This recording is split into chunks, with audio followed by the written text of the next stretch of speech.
Hello everyone, आज है 31 जुलाई और आज इस वीडियो में हम बात करने जा रहे हैं स्टील अथॉरिटी ऑफ इंडिया के बारे में, जिसको हम सेल के नाम से भी जानते हैं। 77 रुपीज का ये शेयर है और देखा जाए तो फ्राइडे को अच्छी खासी तेजी थी, 4.5% ये अब था।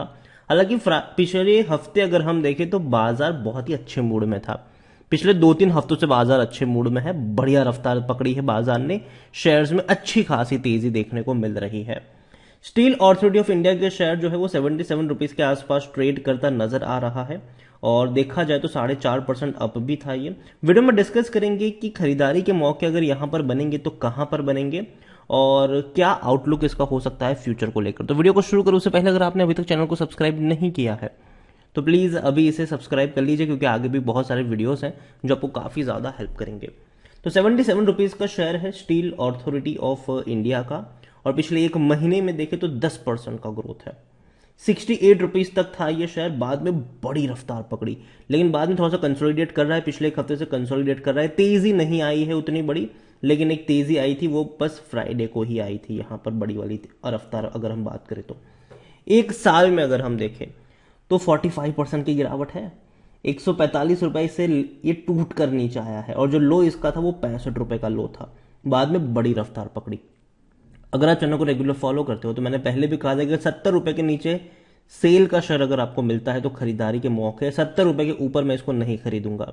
लेकिन अभी जिस तरीके से रिकवरी लौट रही है तो बात करना बनता भी है कि क्या मौके बन रहे हैं कि नहीं। हालांकि जो गिरावट हमें देखने को मिली थी शुरुआती वक्त में 110 रुपए के आसपास जब ये शेयर था, पहली गिरावट थी रशिया यूक्रेन क्राइसिस और दूसरी गिरावट थी सरकार ने जो बहुत बड़ा टैक्स लगाया था इनके ऊपर, इंपोर्ट वाला, वो था यहां पर।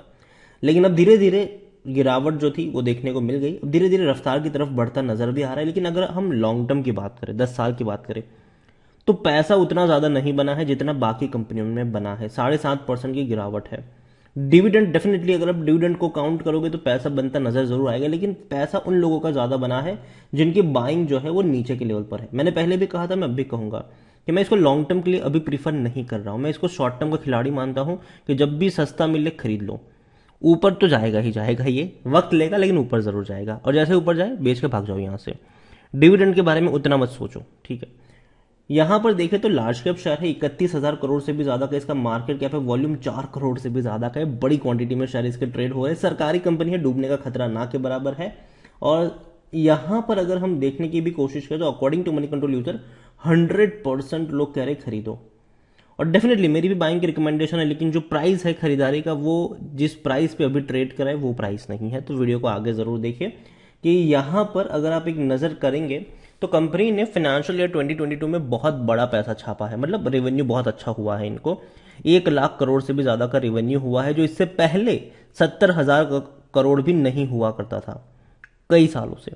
तो फाइनेंशियल ईयर 2022 में अब तक का सबसे हाईएस्ट रेवेन्यू इस कंपनी ने कमाया था, और प्रॉफिट भी देखा जाए तो अब तक का सबसे हाईएस्ट है, 11,825 करोड़ का प्रॉफिट था ये, जो इससे पहले अगर हम देखें तो 2,000 करोड़ में सिमट जाता था इनका प्रॉफिट।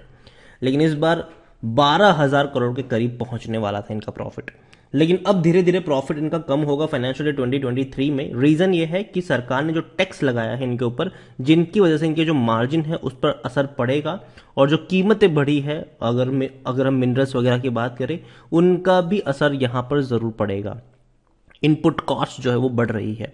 तो ये एक रीजन यहां पर जरूर हो सकता है कि आने वाले दौर में जब इनके जून क्वार्टर के रिजल्ट्स आएंगे तो शायद इनको थोड़ी सी दिक्कत होगी। मतलब जो एक्सपेक्टेड है, हमने जो प्रॉफिट देखे हैं 3,000 4,000 क्वार्टरली प्रॉफिट देखे हैं वो नहीं आप देख पाओगे, थोड़ा सा कम होगा ये।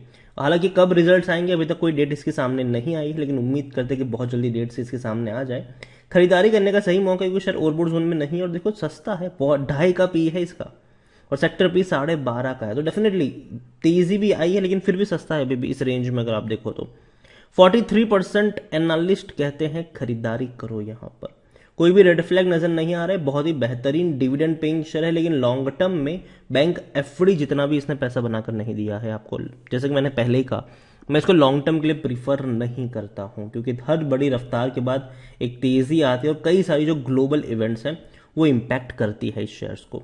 डिविडेंड की जहां तक अगर हम बात करें तो इस साल ऑलरेडी अगर आप देखें तो पहले 2.5 रुपए का तो इसने डिविडेंड आपको पे कर ही दिया था। 28 जुलाई से पहले जिनके पास ये शेयर था उनको अगेन एक्स्ट्रा ₹2.25 का डिविडेंड मिलेगा।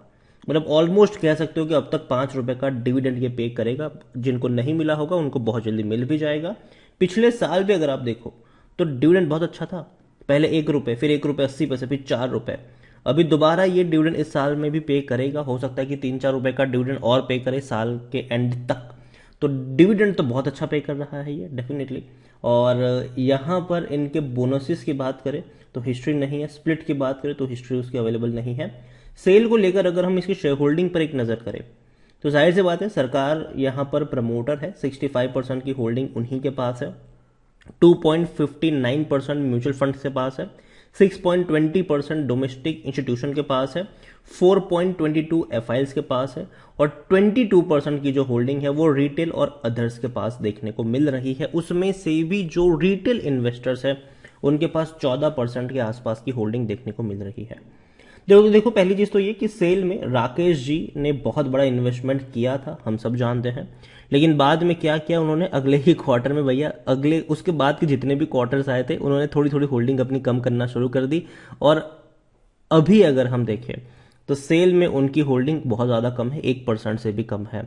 तो देखा जाए तो राकेश जी ने काफ़ी ज़्यादा प्रॉफिट बुकिंग करी यहाँ पर स्टील अथॉरिटी ऑफ इंडिया के शेयर्स में।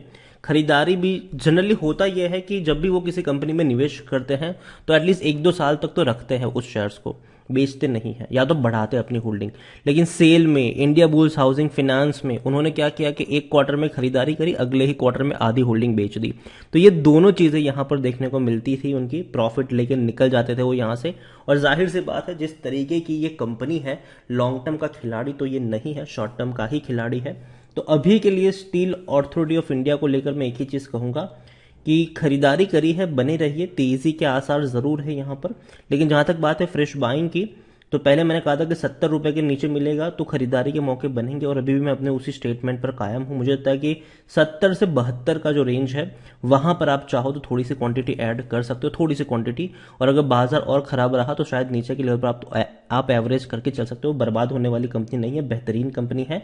लेकिन लॉन्ग टर्म का खिलाड़ी इसलिए भी नहीं क्योंकि सरकारी कंपनी है, वैल्यू अनलॉक नहीं हुई है इसकी, और सरकार हर साल एक बड़ा पैसा जो है वो डिविडेंड के तौर पर यहाँ से निकाल लेता है। तो जाहिर सी बात है जो तेज़ी आनी होती है वो आती नहीं है कोई बहुत बड़ी, और अगर आती भी है तो वापस से टूट जाता है। कई सारी ग्लोबल इवेंट्स भी देखने को मिलती है जो इसको तोड़ने का काम करती है।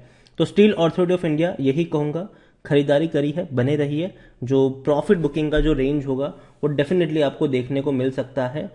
90 रुपए के आस 85-90 रुपए के आसपास प्रॉफिट बुकिंग का रेंज देखने को मिल सकता है। और जहाँ तक बाइंग की मैं बात करूंगा, 70-72 का जो रेंज है वो इनिशियल बाइंग के लिए अट्रैक्टिव साबित हो सकता है।